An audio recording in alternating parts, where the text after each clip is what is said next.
Tchernia, je suis le président et le cofondateur d'Equateur. On est un fournisseur d'énergie renouvelable et on a bossé avec Sowifund depuis 2018. On a fait 2 levées de fonds. En tout, on a levé 2,3 millions d'euros avec plus de 1500 investisseurs. Et on est ravis d'être là aujourd'hui et de parler pour Sowifund. Sowifund, ce qui est intéressant et surprenant, et je ne m'y attendais pas du tout, c'est qu'on a beaucoup de contacts hors du board et hors de juste la vie d'Equateur. Aujourd'hui, c'en est la preuve.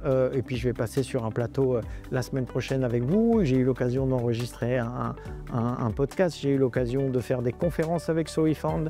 Et je sais aussi que mes équipes communication bossent beaucoup avec les équipes communication Sowifund, ne serait-ce que pour cette newsletter.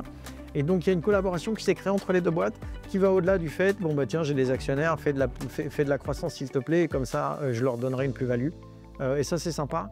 Et c'est ça qui fait qu'aujourd'hui, on est vraiment bien avec Sowifund. Sowifund part avec une longueur d'avance parce que la relation s'est créée entre les deux entreprises. Une relation de confiance au niveau des fondateurs et au niveau des équipes et avec notre communauté et votre communauté, je pense. Alors, moi, ce que je recommande à mes pairs entrepreneurs, c'est de faire la levée de fonds participative. C'est quelque chose qui est très valorisant pour l'image, qui ramène du capital et finalement, on est toujours content d'en avoir.